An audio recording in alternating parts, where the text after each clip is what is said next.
Bonjour à tous. Aujourd'hui, nous sommes le jeudi 11 décembre 2025. Un autre cher ami et frère, Alex Kreiner de Monaco, est avec nous. Bon retour parmi nous, Alex. Toujours un plaisir d'être avec toi à nouveau, Nima. Merci pour l'invitation et salutations au public. Alex, es-tu l'un des oligarques en Europe? Je suis désolé, je n'ai pas bien compris la question. Faites-vous partie de l'élite oligarchique en Europe? Oui, bien sûr. Ce sont des Ukrainiens, beaucoup d'Ukrainiens. Oui, je fais évidemment partie des élites. Enfin, pas forcément un oligarque. Non, je suis juste, un père de famille ordinaire qui fait sa vie et qui fait attention à ce qui se passe.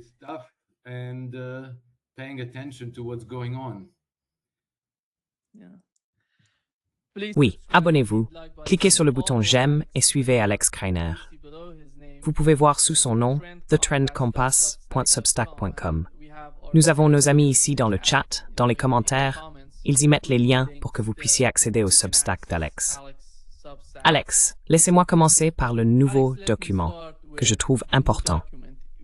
C'est un changement radical d'attitude dans la manière dont les États-Unis perçoivent l'ensemble de la situation liée au conflit en Ukraine. La nouvelle stratégie de sécurité nationale de Trump met en évidence quelque chose de totalement différent de ce que nous connaissons de la stratégie britannique.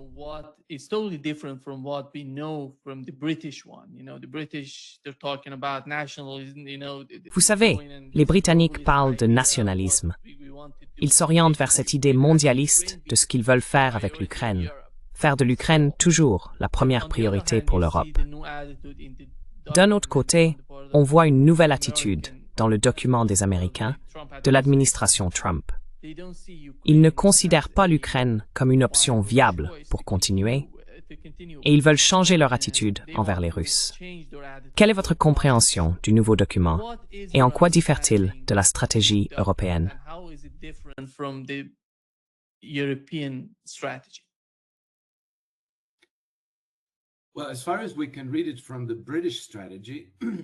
Eh bien, d'après ce que l'on peut lire dans la stratégie britannique, c'est toujours la même chose.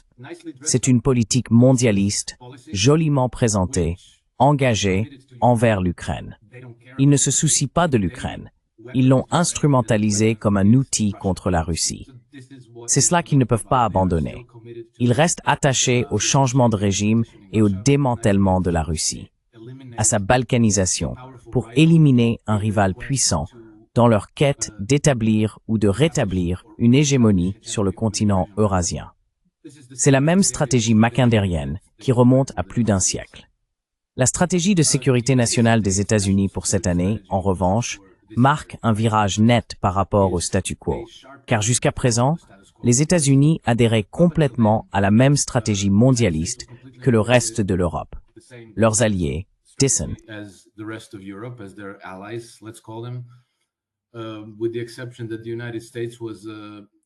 À l'exception du fait que les États-Unis supportaient la majeure partie du fardeau, en termes de finances, d'armement, de main-d'œuvre, bref, de chair à canon, tout reposait essentiellement sur les épaules américaines.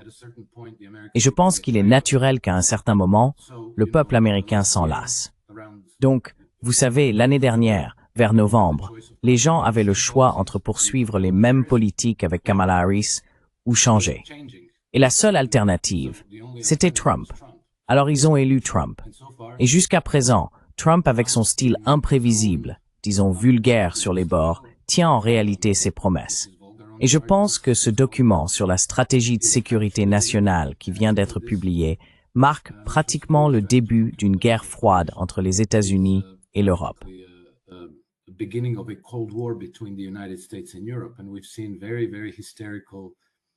Et nous avons vu des réactions très hystériques de la part de l'Europe, parce que l'un des points soulevés est que nous ne pouvons pas avoir cette alliance de l'OTAN qui s'étend continuellement. C'est un fait. Et pour les Européens, l'expansion de l'OTAN est pratiquement une obsession.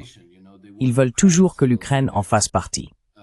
S'ils parviennent à y intégrer l'Ukraine, ensuite ils voudront la Géorgie, la Moldavie, le Kazakhstan. Quiconque ils pourront faire entrer dans l'OTAN. L'organisation cherchera simplement à continuer de s'étendre. Alors les Américains ont dit « D'accord, c'est fini, nous ne sommes plus intéressés. Au revoir ». Et le document réaffirme également explicitement la doctrine Monroe. Donc je pense que ce que nous voyons actuellement au Venezuela, ainsi que la guerre des mots avec la Colombie, peut en faire partie.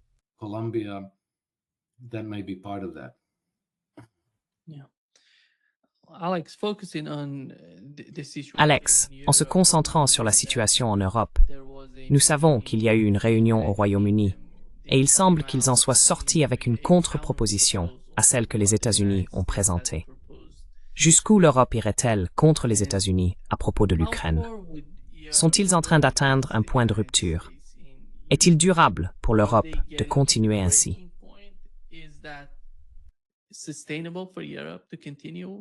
Tu veux dire contre les États-Unis? Oui, parce qu'ils vont présenter une contre-proposition, puisqu'ils ne sont pas d'accord avec ce que l'administration Trump a mis dans ce document. Ils veulent autre chose. Tu sais, c'est incroyable. Zelensky dit qu'il ne peut accepter aucune concession territoriale. Tu vois, c'est le noyau dur. C'est la base des négociations.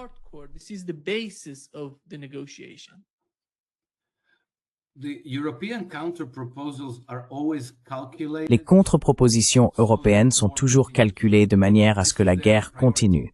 C'est leur priorité, maintenir la guerre. Ainsi, la contre-proposition consiste à refuser toute concession territoriale, tout en laissant à l'Ukraine le droit de rejoindre l'OTAN. Cela franchit déjà la ligne rouge de la Russie, ce qui garantit la poursuite du conflit. Et l'Ukraine est en train de perdre la guerre. Elle est détruite dans le processus.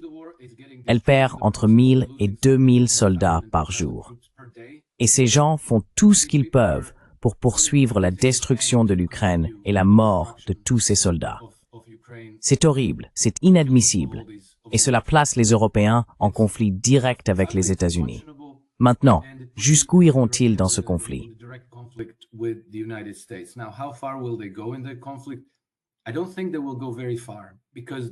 Je ne pense pas qu'ils iront très loin, parce qu'ils ne le peuvent pas. Vous savez, nous avons déjà vu des avertissements venant d'Europe, selon lesquels, si les États-Unis insistent sur cette paix, ils vont se débarrasser de 2,3 ou 2,4 billions de dollars de bons du Trésor américain. Et si vous déversez tous ces bons du Trésor en peu de temps sur le marché international, cela fera s'effondrer le prix des bons du Trésor américain, fera grimper les taux d'intérêt américains et par conséquent, le coût de financement du gouvernement américain, qui est déjà, rien que pour le service de la dette, rien que pour payer les intérêts, d'environ 1 billion de dollars par an. Cela représente plus de 3 000 dollars par homme, femme et enfant vivant aux États-Unis.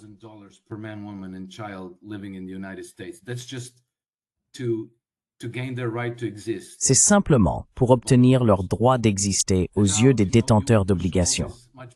Et maintenant, vous pousseriez tout cela beaucoup plus haut, ce qui aggraverait probablement l'inflation aux États-Unis et mettrait en péril la croissance économique. Donc un coup très dur, potentiellement très douloureux pour les États-Unis. Mais les Européens ont commis un certain nombre d'erreurs en exprimant ces menaces. D'abord, ils se sont montrés, non seulement au public américain, mais au monde entier, comme les principaux va-t-en-guerre. Car avant Trump, ils faisaient tout semblant. Oh, nous sommes irréprochables. Nous ne sommes que de loyaux alliés des États-Unis. Nous suivons la direction, et ce sont les Américains qui nous entraînent dans toutes ces folles aventures militaires à travers le monde.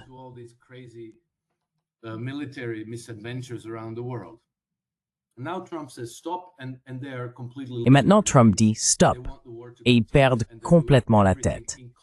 Ils veulent que la guerre continue, et ils font tout, y compris menacer les États-Unis, pour les pousser à abandonner les négociations de paix. Mais vous savez, le côté stupide de tout cela, c'est qu'ils se sont désignés eux-mêmes, aux yeux du public américain, comme l'ennemi, en fait, et comme les principaux va-t-en-guerre. Donc maintenant, cela devient clair et indéniable. Mais ce qu'ils ne semblent pas comprendre, c'est qu'ils menacent une puissance qui a une manière bien plus grande de leur rendre l'appareil.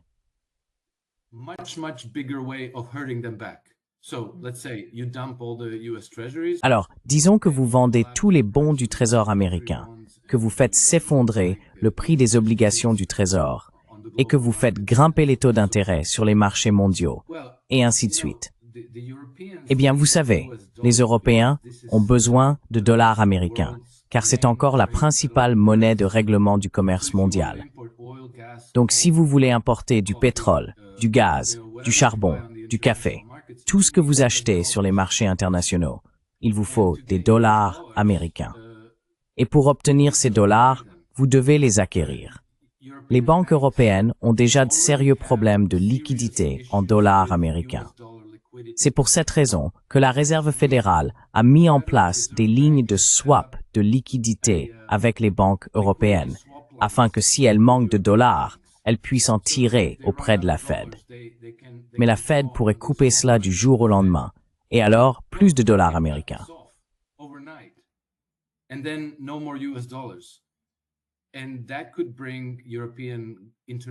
Et cela pourrait paralyser le commerce international européen. Alors, que vont-ils faire? Vendre en euros? Vont-ils forcer les autres pays à utiliser l'euro comme monnaie de règlement commercial? Les autres diront « Non, payez-nous en or ou dans notre propre monnaie ». Et cela fera s'effondrer l'euro. Cela pourrait faire grimper les taux d'intérêt en Europe. En gros, ce serait un effet boomerang. Vous lancez un boomerang avec une force de 1 et vous recevez une force de 5 en retour. Et puis vous savez, Trump cherche déjà n'importe quel prétexte pour augmenter les droits de douane sur ses partenaires commerciaux. Et vous savez, depuis le début de l'administration Trump, les gens autour de lui ont traité les Européens avec une certaine dose d'irritation. Et maintenant, ça leur donne la justification pour dire « Vous savez quoi? Qu'est-ce qu'on avait dit? 15% de droits de douane. »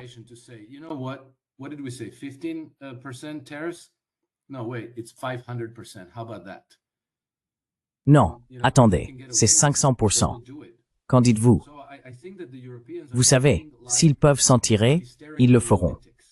Je pense que les Européens se comportent comme des fous hystériques, et le masque de la culture et de la civilisation est complètement tombé. Ils semblent incapables de se défaire de leur héritage colonial, et ils pensent que tout le monde leur doit quelque chose. Ils croient que les États-Unis leur sont redevables, qu'ils doivent sans cesse faire le sale boulot et porter les charges lourdes à leurs propres frais. À cause de nos valeurs communes, parce que nous sommes si gentils. Nous sommes le jardin. Partout ailleurs, c'est la jungle. C'est cet état d'esprit, pas forcément celui de l'Européen ordinaire dans la rue, qui est lui aussi de plus en plus opprimé jusqu'à son point de rupture, mais celui de l'establishment dirigeant à Bruxelles, Paris, Berlin, Londres, ainsi de suite.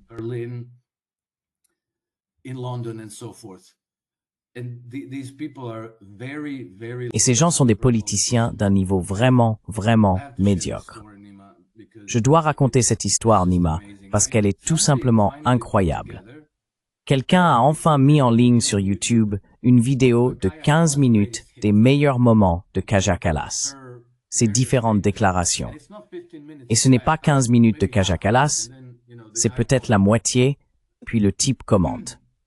Donc, en dehors du fait qu'elle soit d'une stupidité stupéfiante, ce qu'on remarque, c'est que lorsqu'on l'entend faire une déclaration, 30 secondes, 1 minute, 2 minutes, etc., de temps en temps, n'est-ce pas?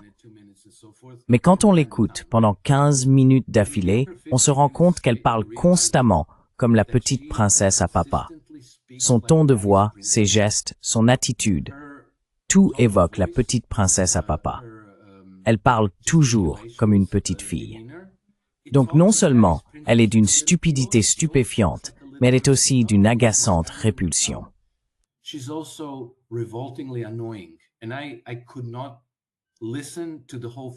Et je n'ai pas pu écouter les 15 minutes entières de cette vidéo, car elle est devenue trop agaçante. Mais voilà le niveau des dirigeants que nous avons en Europe. Et ce n'est pas un hasard. Non, ils ont été choisis pour être ignorants, stupides et imprudents. Il y avait autrefois des dirigeants qualifiés et compétents en Europe, mais ils ont été lentement écartés du système. Un exemple spectaculaire était un amiral allemand, je crois qu'il s'appelait Kai Achim Schönbach.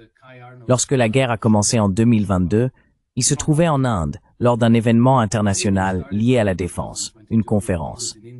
Et à cette conférence, il a dit, eh bien, vous savez, cette crise entre la Russie et l'Ukraine, la solution la moins coûteuse consiste simplement à reconnaître les préoccupations de sécurité de la Russie, à les traiter avec respect et à trouver une solution sans faire la guerre.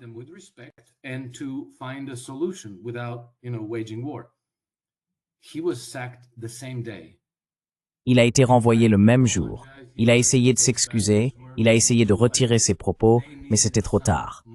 Ils avaient besoin d'un exécutant sans cervelle, d'un imbécile, d'un apparatchik. Quelqu'un qui, quand on lui dit « pars en guerre contre la Russie », répond « à vos ordres, monsieur, en guerre contre la Russie ». Qu'on lui dise d'annoncer au public qu'il faut sacrifier leurs enfants. À vos ordres, monsieur. Et ensuite, vous savez, ce type va dire au public français qu'il faut sacrifier leurs enfants. Voilà qui dirige l'Europe aujourd'hui, et c'est la réalité. Le bon côté de tout cela, c'est que ces poids plumes sont confrontés à des dirigeants très compétents et très professionnels en Russie, en Chine et aux États-Unis.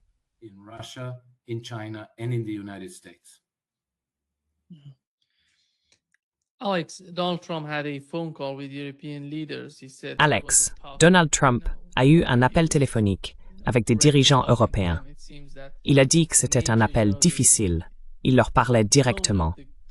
Il semble que le ton des discussions n'était pas très amical.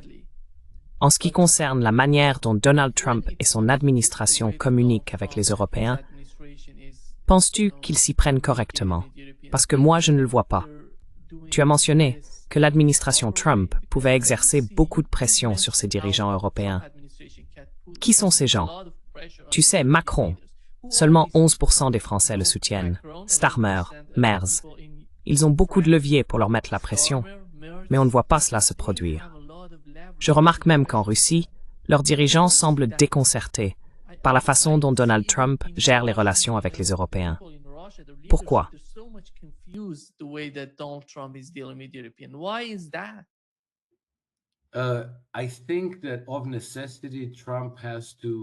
Je pense que par nécessité, Trump doit le faire. Parce que, vous savez, ce sont les anciens alliés de l'Amérique. Et il faut garder à l'esprit que Trump n'a pas encore passé une année complète à la Maison-Blanche. C'est une administration relativement nouvelle. Il existe beaucoup de réflexions enracinées, de relations héritées et de liens entre individus et institutions des deux côtés de l'Atlantique. On ne peut pas simplement renverser tout cela d'un seul coup. En plus, il savait depuis un certain temps que Trump reviendrait, ou du moins il pensait qu'il pourrait. Et ils ont, vous savez, protégé contre Trump bon nombre de ses relations, projets en cours, contrats et plans.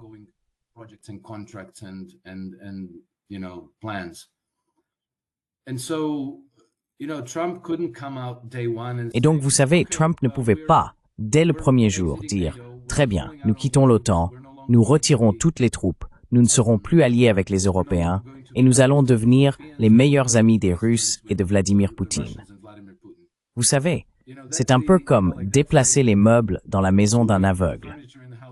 Il me semble donc que son approche a été très, disons, asymétrique. Il fait quelque chose qui semble être une chose, et ce n'est qu'après un certain temps qu'on se rend compte, ah d'accord, c'est pour cela qu'ils ont fait ceci, c'est pour cela qu'ils ont dit cela. Et je crois que cela a été le cas depuis le début, mais j'ai aussi été déconcerté à plusieurs reprises. Et je dois dire que je le suis encore par les questions, disons, du Venezuela et de l'Argentine.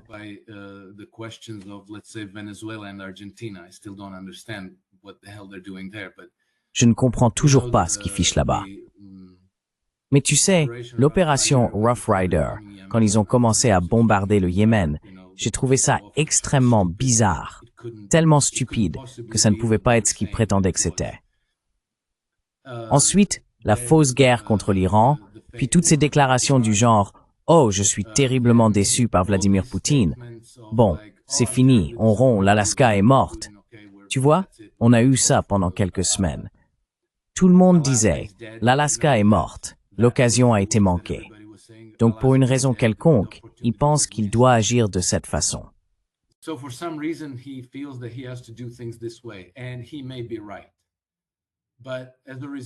Et il se peut qu'il ait raison. Mais en conséquence, beaucoup d'entre nous ne font que deviner ce qui se passe. Pratiquement tout ce qu'ils font, dans chaque publication, communiqué de presse, chaque document, contient un peu de tout pour tout le monde. Si vous lisez ce document sur la stratégie de sécurité nationale, vous y trouverez des éléments très encourageants, mais aussi des éléments très décourageants. Vous savez, il y a le complexe militaro-industriel qui s'attend à ce que son budget de 1000 milliards de dollars continue d'augmenter chaque année. Ils s'y attendent. Et si vous leur dites « Non, nous allons réduire le budget de moitié », ils voudront votre peau. Il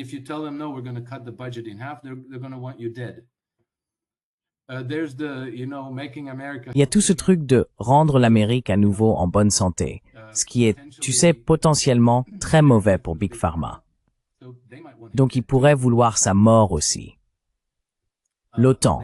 Maintenant, on dirait que les États-Unis pourraient très bientôt se retirer de l'alliance de l'OTAN. Ces gens-là vont vouloir sa mort également. Et je pense que cela explique leur manière d'agir. Et regarde, il y a à peine 10 jours, quand Steve Witkoff et Jared Kushner étaient à Moscou, les gens doivent se demander, pourquoi a-t-il envoyé Steve Witkoff et Jared Kushner à Moscou? Pourquoi n'a-t-il pas envoyé Marco Rubio, le secrétaire d'État? C'est censé être son travail. Eh bien, évidemment, parce qu'il ne peut pas faire confiance à ces gens-là. Il envoie des personnes en qui il a confiance personnellement.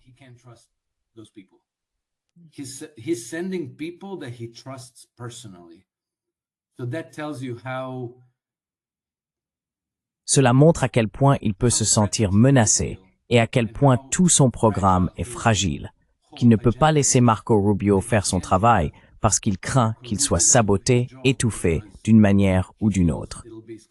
Alors il envoie son ami Steve Witkoff, qui jusqu'à présent s'est montré fiable et semble être un homme bien intentionné et décent, et qui a fait le travail jusqu'ici. Je pense donc que c'est la réponse. Trump agit en quelque sorte comme s'il était assiégé, probablement avec un certain sentiment d'insécurité profonde vis-à-vis des gens qui l'entourent, incapable de savoir à 100% à qui faire confiance, qui est loyal, qui ne l'est pas, qui travaille pour l'autre camp. Je pense que c'est pour cela que même les Russes n'en savent rien.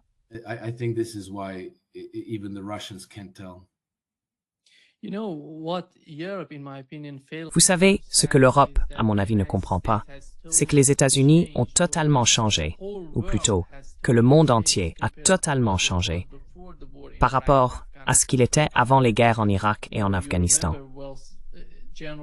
Vous vous souvenez du général Wesley Clark?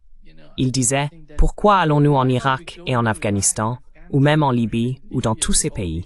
Nous sommes puissants, nous avons beaucoup à dépenser là-bas. » Mais aujourd'hui, les États-Unis ne sont plus dans la même situation, et l'Europe ne le comprend pas.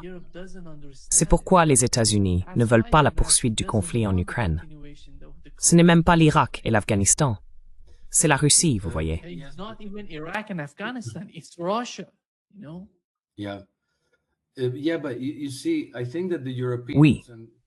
Oui, mais tu vois, je pense que les Européens, et tu sais, principalement, nous devrions parler de l'establishment de la politique étrangère britannique, s'en moquent.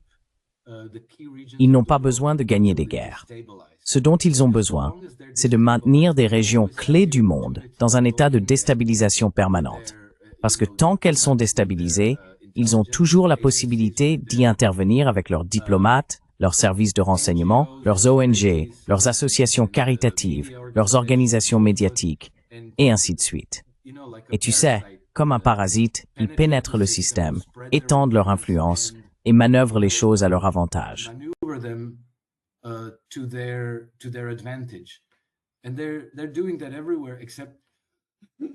Et ils font cela partout, sauf ils ne peuvent pas le faire en Irak, en Iran, en Russie, en Corée du Nord ou en Chine. Donc, Vous savez, ces pays, et je ne sais pas s'ils peuvent le faire au Venezuela, c'est un peu une question ouverte. Mais c'est pour cela que ces pays sont désormais les cibles de l'Empire. Et vous savez, s'ils ne peuvent pas les rallier par des moyens secrets et par leur soft power, alors les États-Unis doivent commencer à larguer des bombes et à envoyer des forces spéciales et des choses de ce genre.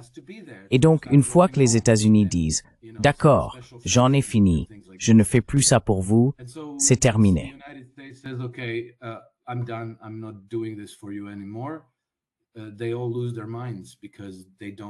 Ils perdent tout la tête parce qu'ils n'ont aucun autre moyen d'agir. Eh bien, vous savez, apparemment, les réseaux de renseignement britanniques contrôlent la plupart des forces djihadistes dans le monde et ils contrôlent probablement la plupart de ces milices et bataillons néo-nazis en Ukraine. Donc, une fois qu'ils auront perdu en Ukraine, ils essaieront probablement d'en extraire la majorité pour mener des actions de terrorisme, de sabotage et des assassinats à travers l'Europe, les États-Unis et partout ailleurs où ils en auront besoin. Mais ce n'est pas une armée. Vous savez, on peut faire exploser des choses. On peut assassiner des dirigeants ici et là. On peut provoquer des attentats terroristes.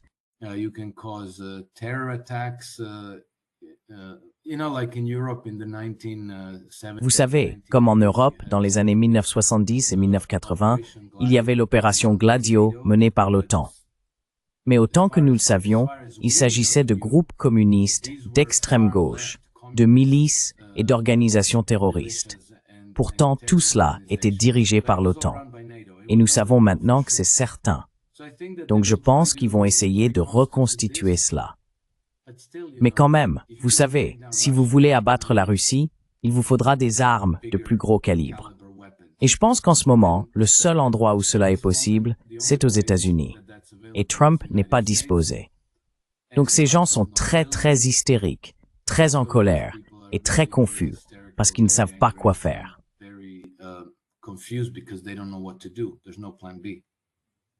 Il n'y a pas de plan B. Je pense que l'élément clé, ce sont les Britanniques et le gouvernement britannique. Car en regardant ce qui se passe en Israël, il faut se demander quel rapport Israël a-t-il avec le conflit en Ukraine? Pourquoi tous ces sionistes aux États-Unis soutiennent-ils l'Ukraine? Oui. C'est la clé. Qui est derrière tout ça? Quelle est ta compréhension de la situation, Alex?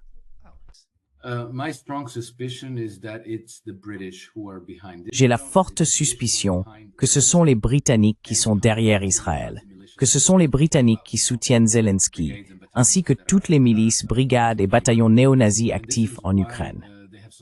Et c'est pour cela qu'ils ont tant en commun. Pourquoi les Israéliens soutiennent l'Ukraine? Pourquoi les Ukrainiens ont soutenu le HTS lorsqu'ils ont pénétré en Syrie et renversé le gouvernement de Bachar al-Assad? Ils ont amené leurs opérateurs de drones, car ils avaient déjà tous ces soldats qui savaient piloter ces drones FPV et d'autres types. Tout est donc lié. Vous voyez, je reviens toujours au discours de 2021 de George Soros à Davos, où il a déclaré « Ce que nous observons dans le monde aujourd'hui, c'est l'affrontement entre deux systèmes de gouvernance. Ainsi, Israël, l'Ukraine et la Syrie ne sont que des champs de bataille différents de la même guerre. »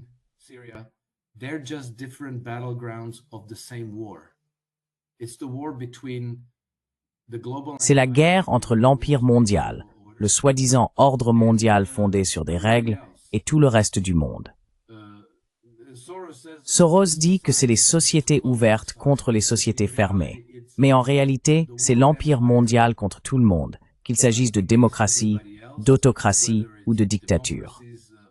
Peu importe, soit vous êtes leur vassal, soit vous êtes leur ennemi. Et donc, tous ceux qui ne sont pas leurs vassaux sont leurs ennemis. C'est-à-dire, vous savez, la Russie, l'Iran, la Corée du Nord, la Chine, l'Iran encore.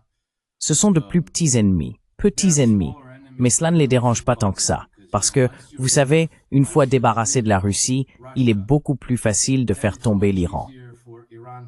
Et ensuite, on peut utiliser la Russie contre la Chine de la même manière qu'on utilise l'Ukraine contre la Russie. Vous savez, c'est ce qu'ils font. C'est comme ça qu'ils procèdent.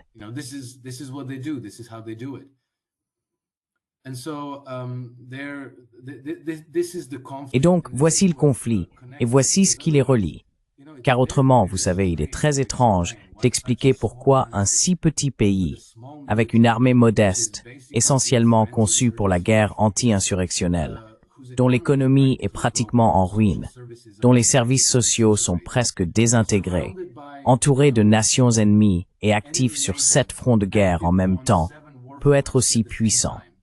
Comment se fait-il qu'il dispose de ces lobbies d'une puissance irrésistible en Europe, au Royaume-Uni et aux États-Unis, au point de sembler avoir tous les politiciens à leur merci? Ce n'est pas, vous savez, l'explication du type « Oh, eh bien, les Juifs sont mieux organisés, et il y a beaucoup de Juifs riches ». Je ne pense pas que ce soit la vérité. Il y a beaucoup de Russes riches, d'Arabes riches, d'Africains, d'Indonésiens et de Sud-Américains riches. Qu'est-ce qui distingue ce groupe des autres?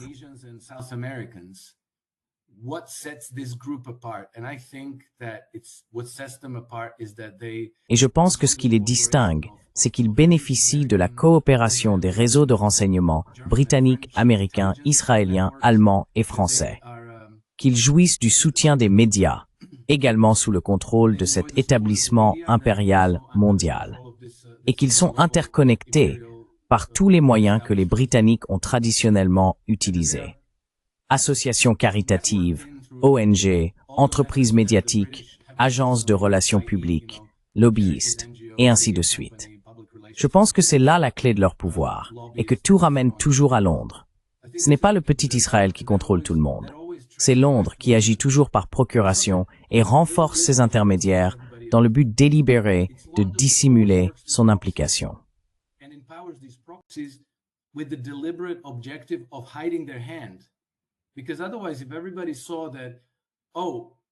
Parce que sinon, si tout le monde voyait que, oh, ce sont les Britanniques derrière la guerre entre l'Arabie Saoudite et le Yémen, oh, ce sont les Britanniques qui étaient derrière la Turquie lorsqu'elle a renversé Bachar el-Assad, oh, ce sont les Britanniques qui sont derrière Israël, le Myanmar, l'Inde, le Pakistan, partout.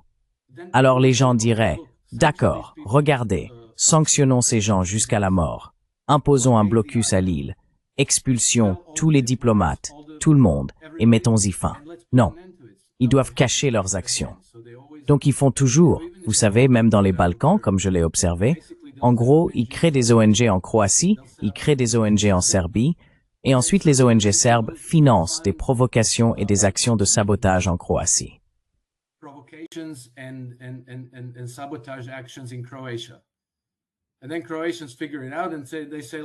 Et puis les Croates finissent par comprendre et disent « Oh, ce sont les Serbes qui nous font ça ». Et ensuite, tu vois, ils ont des ONG en Croatie qui financent des actions provocatrices contre les Serbes. Et alors les Serbes réagissent à nouveau et ils se disent « Oh, ce sont les Croates qui font ça ». Et avant qu'on s'en rende compte, les deux camps se battent. Tu sais, c'est comme ce vieux proverbe irlandais. Si tu vois deux voisins se battre le matin, tu peux être sûr que l'un d'eux a dîné avec un Anglais. Malheureusement, c'est injuste pour les 99% de Britanniques qui sont des gens bien comme tout le monde. Mais leur establishment a été l'épicentre du poison qui infecte l'humanité depuis plus d'un siècle.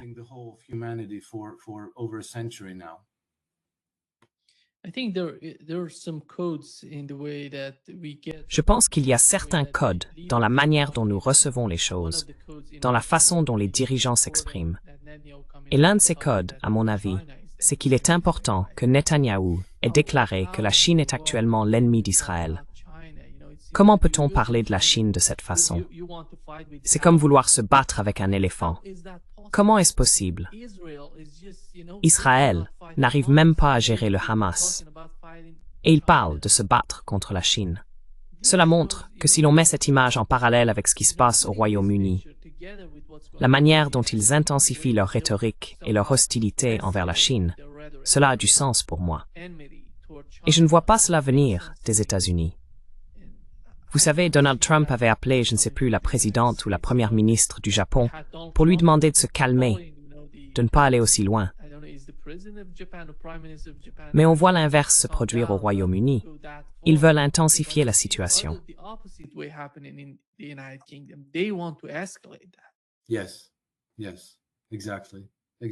Oui, oui, exactement, exactement.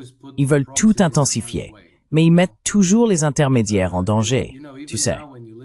Et même maintenant, quand tu écoutes Keir Starmer parler de la protection de l'Europe contre la Russie, il ne dit pas « nous allons protéger l'Europe contre la Russie ». C'est comme si l'Allemagne et la Grande-Bretagne allaient protéger l'Europe contre la Russie. Donc, ils sont déjà en train de proposer les hommes et les femmes allemands comme chair à canon pour ce qui arrivera ensuite.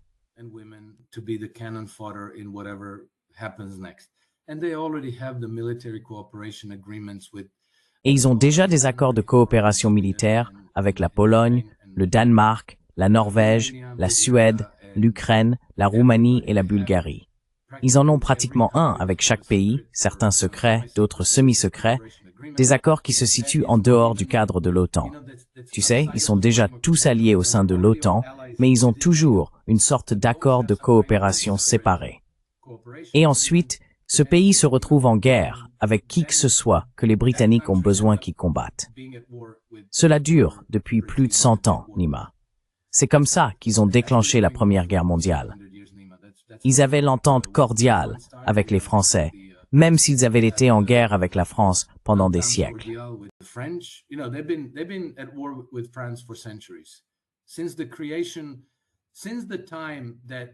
Depuis l'époque, non pas la création de la Banque d'Angleterre, mais depuis que la Banque d'Angleterre a obtenu le monopole de la création monétaire, c'est-à-dire en 1825, je crois. Depuis cette date jusqu'à la Première Guerre mondiale, ils ont mené quelque chose comme 19 guerres officiellement déclarées contre la France.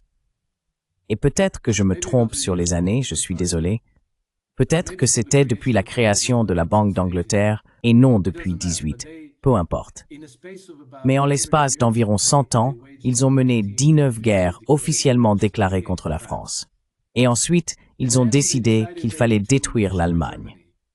Alors ils se sont retournés et ont établi cette entente amicale avec la France, manœuvrant essentiellement la France pour qu'elle attaque l'Allemagne, pour qu'elle entre en guerre contre l'Allemagne.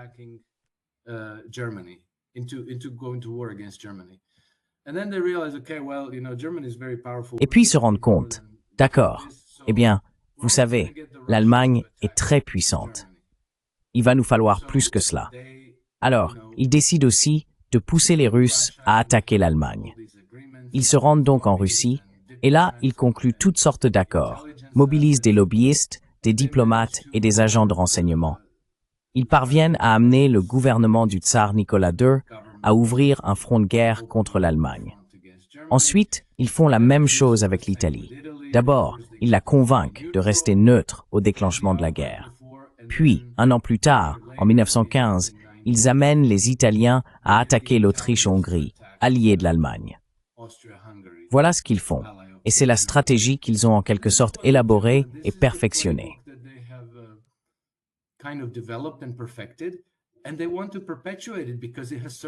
Et ils veulent le perpétuer, parce que cela leur a bien servi pendant les 100 dernières années. Le problème, c'est qu'à présent, les Russes ont eux aussi lu le manuel. Les Russes ont étudié leur histoire. Les Chinois ont compris le manuel. Les Iraniens ont compris le manuel. Et je pense que beaucoup de gens aux États-Unis comprennent également le manuel. Les liens avec les États-Unis sont un peu plus difficiles à rompre à cause de la langue. La langue est toujours très très importante.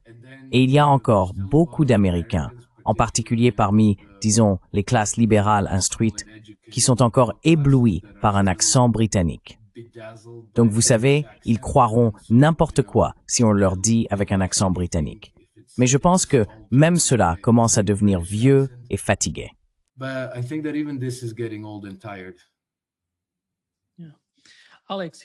Oui, Alex, voici ce qu'a déclaré l'actuel président des chefs d'état-major interarmés à propos de la politique américaine envers la Chine.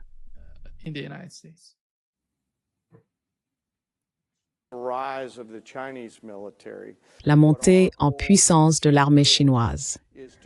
Notre objectif au sein de la force conjointe est de créer plusieurs dilemmes simultanés pour tous les adversaires à travers le monde, afin qu'ils soient très prudents et préoccupés à l'idée de faire quoi que ce soit qui pourrait représenter une menace pour le peuple américain.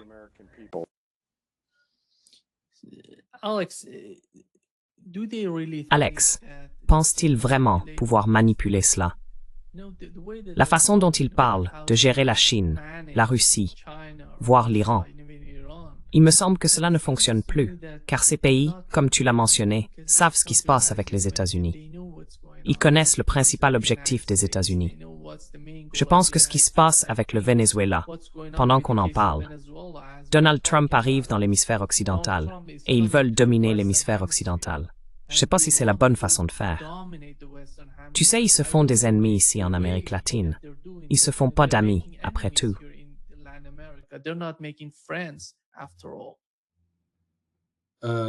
Tu as tout à fait raison. Et je dois dire que je ne sais pas exactement ce que c'est. J'ai oublié. Comment s'appelle cet homme déjà? Je n'ai pas retenu son nom. C'est le président, je ne connais pas son nom, c'est le président des chefs d'état-major interarmés des États-Unis.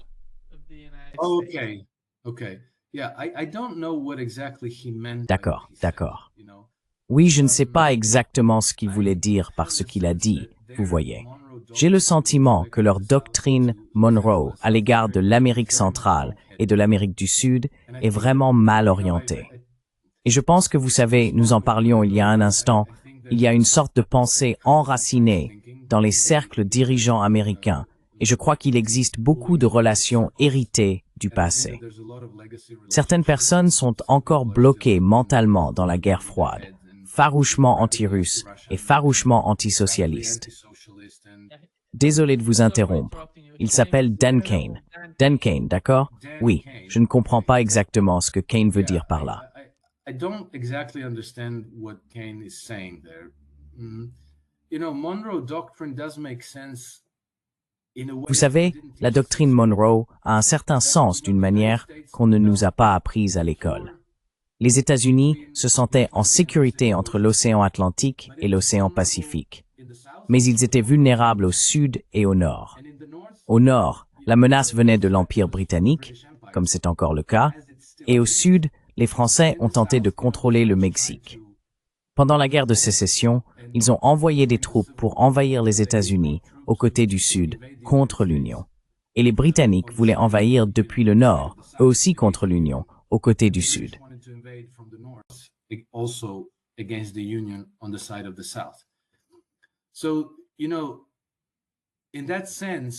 Donc, vous savez, en ce sens, il existe une véritable préoccupation en matière de sécurité pour les États-Unis. Et le Canada reste une source d'inquiétude sur le plan sécuritaire, car nous constatons qu'une grande partie de ces drogues, ce fentanyl qui afflue vers les États-Unis, provient en réalité du Canada. Et le Canada compte un certain nombre de très grands laboratoires où des produits chimiques précurseurs sont synthétisés pour fabriquer du fentanyl. Donc, c'est bien réel. Et dans ce sens, on peut comprendre la doctrine Monroe comme quelque chose de justifiable au 19e siècle. Aujourd'hui, il me semble que l'administration Trump aborde cette doctrine Monroe davantage comme « nous allons être l'hégémon et ce sera à notre manière ».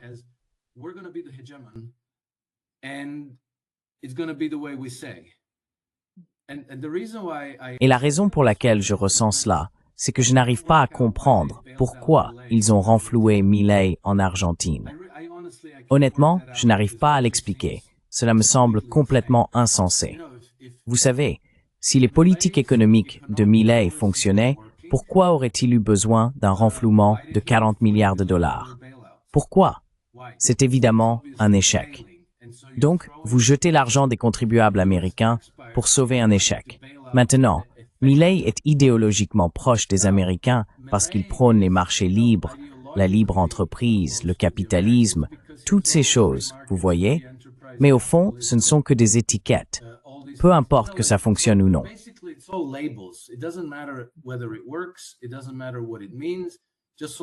Peu importe ce que cela signifie, du moment que nous sommes, vous savez, dans l'équipe du capitalisme. Donc, ils sont en train de le sauver. Mais Milei, l'une des premières choses qu'il a faites en arrivant au pouvoir a été d'expédier tout l'or de l'Argentine à Londres. Pas à New York, pas aux États-Unis, à Londres. Et puis vous savez, Il va à Jérusalem, se rend au mur des lamentations et perd complètement la tête. Alors vous savez, est-ce votre ami ou est-ce un pion de l'Empire britannique? Pourquoi l'avez-vous renfloué? D'accord, donc pour moi c'est très étrange. Mais la seule façon dont je peux l'expliquer aujourd'hui, c'est que Milei leur semble idéologiquement aligné avec eux.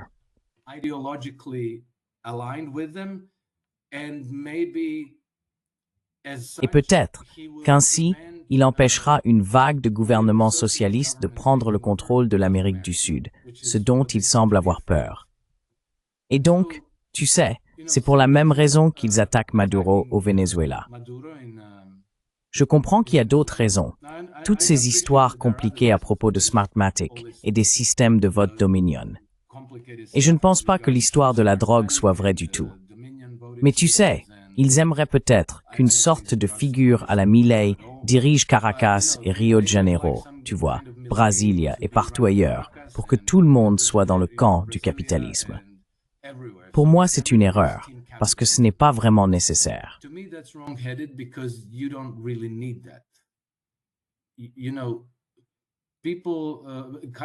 Vous savez, les pays qui se disent socialistes commercent aussi. Ils forent également du pétrole, élèvent du bétail, cultivent des bananes et du café et les vendent sur le marché mondial.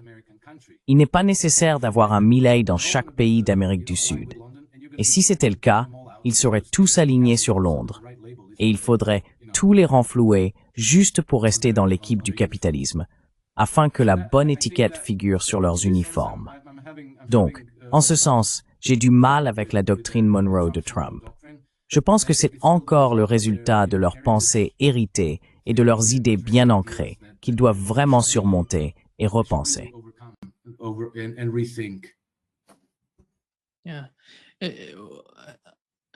Oui, je pense que ce qu'ils ne comprennent pas à Washington, ce qu'ils ne comprennent pas aux États-Unis, c'est que l'ère du jeu à somme nulle est terminée. C'est fini. On ne peut plus négocier ou forcer les gens à accepter quelque chose, car aujourd'hui, nous avons les BRICS, nous avons la Chine, nous avons le Sud global. Ils ont une autre voie à suivre.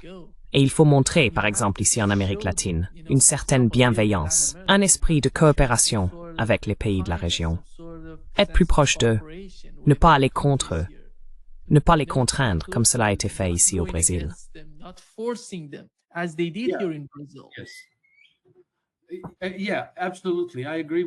Oui, absolument. Je suis d'accord avec ça. Ce serait une meilleure approche. Mais je pense que certaines personnes continuent de réagir. Eh bien, pour elles, le mot socialisme est comme un chiffon rouge pour un taureau. Elles ont l'impression qu'il faut le combattre parce que, vous savez, peut-être que si elles sont socialistes, alors elles vont être alignées avec la Chine. On pourrait toujours traiter avec la Chine et dire « D'accord, regardez, vous avez accès à ce marché, mais nous voulons aussi avoir accès à ces marchés.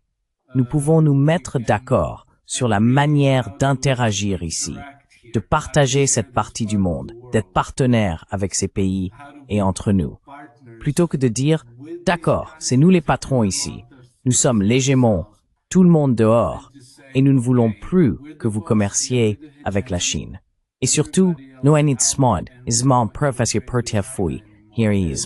vous devez être comme Milei.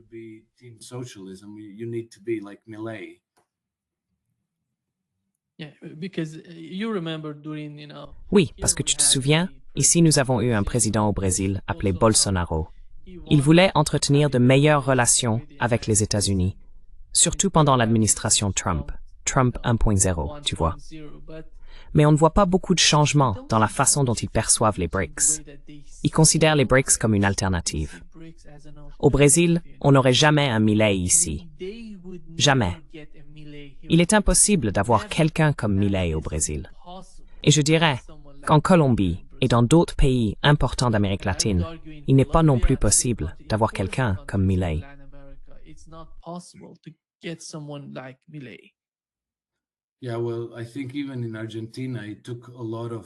Oui, eh bien, je pense que même en Argentine, il a fallu beaucoup de probablement de manœuvres électorales créatives pour faire passer Milei. Et tu sais, il y avait un certain niveau de dégoût envers le camp Kirchner, leur corruption et tout le reste. Mais ensuite, tu sais, on amplifie et on exagère tout cela dans les médias. Et franchement, je n'ai jamais compris quel était l'attrait de Milei, à part son orientation idéologique déclarée, tu vois. Il disait « Je suis un anarcho-capitaliste ». Alors, tu sais, comme tous ceux qui ont cette tendance de droite et qui aiment l'économie autrichienne, ils sont devenus fans de Milei comme s'il était une rockstar. Mais il disait qu'il allait se débarrasser du peso et dollariser l'économie argentine. Je ne comprends pas si les gens saisissent ce que cela signifie. I don't understand if people get what that means. It means that you're handing your nation's sovereignty. Cela signifie que vous remettez la souveraineté de votre nation à Wall Street. En gros, à la Réserve fédérale. Vous ne pouvez plus gérer votre économie de manière souveraine si quelqu'un d'autre émet votre monnaie. Vous feriez donc en réalité de l'Argentine une colonie de Wall Street. Où est le patriotisme là-dedans? Où est le capitalisme? Où est quoi que ce soit en fait? Et puis oui, l'une des choses qu'il promettait aux Argentins, c'était de récupérer les îles Malouines. Il n'a pas soufflé un mot sur les Malouines. Rien. Il a seulement envoyé l'or de l'Argentine à Londres.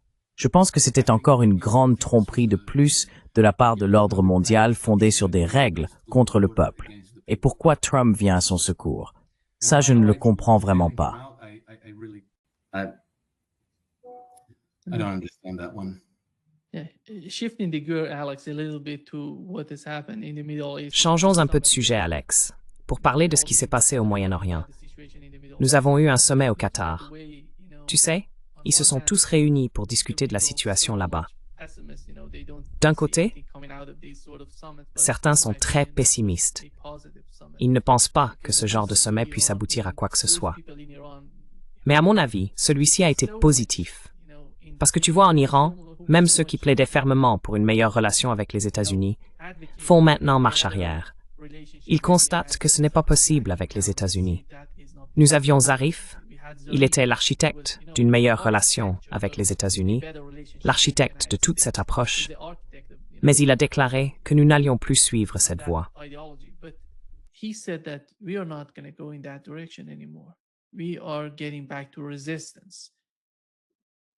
Nous revenons à l'idée de résistance. Comment voyez-vous la situation au Moyen-Orient? Nous avons eu le sommet, puis la rencontre entre le ministre iranien des Affaires étrangères et son homologue saoudien, avec la Chine de nouveau impliquée, vous savez, après ce rapprochement, cette volonté de se réunir. Et ensuite, l'ancien chef du renseignement saoudien, Turki al-Faisal, est intervenu en déclarant qu'Israël représente la plus grande menace pour la stabilité de la région, et non l'Iran. C'est le même homme qui, autrefois, soutenait tous ces mouvements radicaux au Moyen-Orient, en Asie occidentale. Aujourd'hui, il change complètement de position à l'égard d'Israël. Quelle est, selon vous, la nature des changements à long terme qui, je pense, sont déjà en train de se dessiner au Moyen-Orient?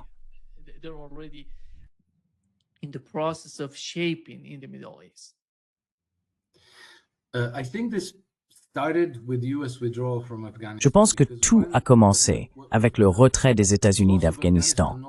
Parce que, vous savez, la perte de l'Afghanistan, pas en soi, mais ce qui s'est passé ensuite en août 2021, c'est qu'on a vu le président de l'Afghanistan et le gouverneur de la Banque centrale d'Afghanistan fuir le pays avec des sacs de sport remplis d'argent, prenant des hélicoptères et des avions privés. Je crois qu'ils sont allés d'abord au Tadjikistan, puis en Ouzbékistan, et finalement aux Émirats arabes unis. Ils devaient trouver un endroit qui accepterait de les accueillir. Le message très clair de cet épisode était que l'Empire ne peut plus maintenir ses dépendances et ne peut plus se permettre d'assurer la protection de ses agents, alliés ou vassaux.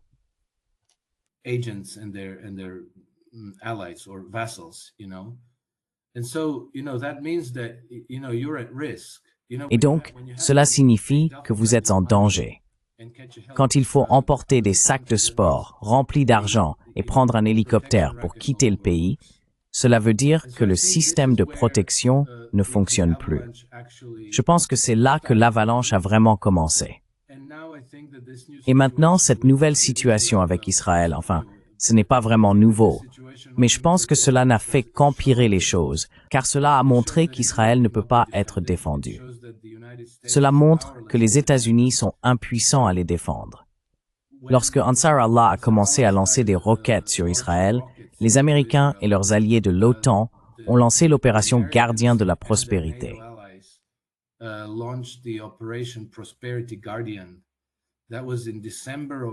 C'était en décembre 2023. L'opération Prosperity Guardian était censée maintenir la mer Rouge ouverte à la navigation maritime pour protéger les navires traversant la mer Rouge et le canal de Suez. Eh bien, ils n'y sont pas parvenus. Ils ont essentiellement perdu les Français et les Italiens. Vous savez, quand ceux-ci ont compris que les Yéménites pouvaient les viser et détruire leurs navires, ils se sont simplement enfuis. Au final, les Américains ont dû faire la paix avec les Yéménites et leur demander « S'il vous plaît, ne frappez plus nos navires. Merci beaucoup. Nous arrêterons aussi de vous bombarder et nous pourrons vivre heureux pour toujours. » C'est donc ce qu'ils ont fait, parce qu'ils ne pouvaient pas faire autrement.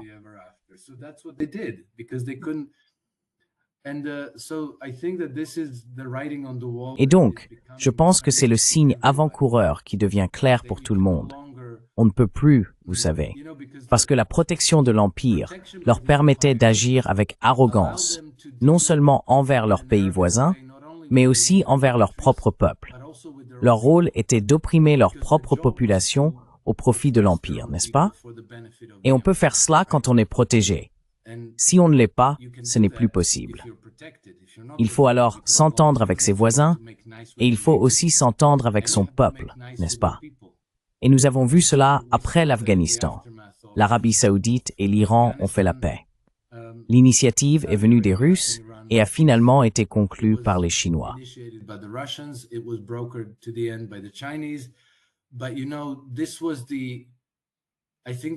Mais vous savez, je pense que cela a été l'impulsion qui les a poussés à repenser, vous savez, les Saoudiens, à repenser leur avenir dans la région. Les Américains ne peuvent plus vous protéger. L'OTAN ne peut plus vous protéger. Vous devez compter sur de bonnes relations de voisinage avec les autres puissances régionales pour assurer votre protection. Et puis évidemment, Israël a été placé là pour être l'influence déstabilisatrice. Donc maintenant, c'est évident pour tout le monde. Et je pense que sur le long terme, l'avenir sera probablement que la région se stabilisera, que toutes ces guerres sans fin finiront par s'arrêter à un moment donné. Et je pense qu'Israël devra soit être radicalement réformé, soit disparaître.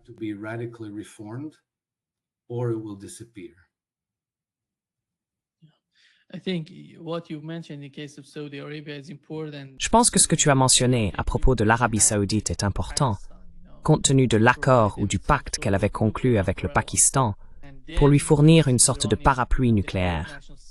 Et ensuite, on voit le chef de la sécurité nationale iranienne se rendre au Pakistan, déclarant qu'il n'y a aucune limite à la coopération avec le gouvernement pakistanais.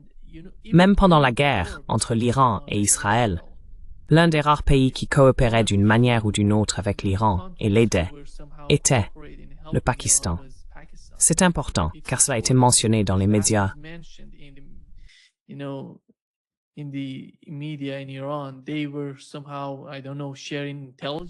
partageaient, d'une manière ou d'une autre, je ne sais pas, des renseignements avec les Iraniens sur ce qui se passait.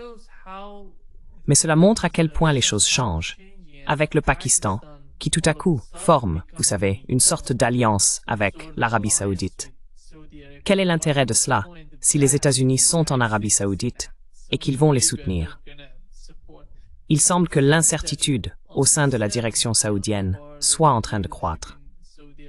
C'est pourquoi ils ont besoin de plus d'amis dans la région, au lieu de dépendre entièrement des États-Unis.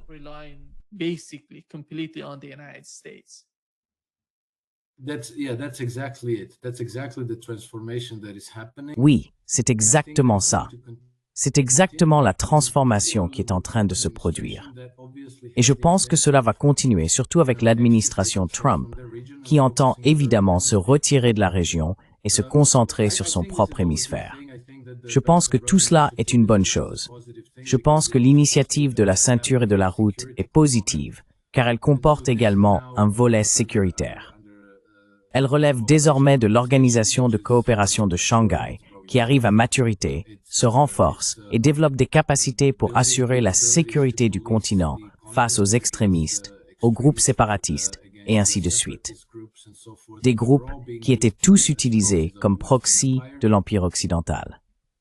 Avec le temps, je pense que l'avenir de tout le continent sera très différent de ce que nous avons connu au cours des 200 dernières années. Et je pense que ce sont là des changements positifs et bienvenus.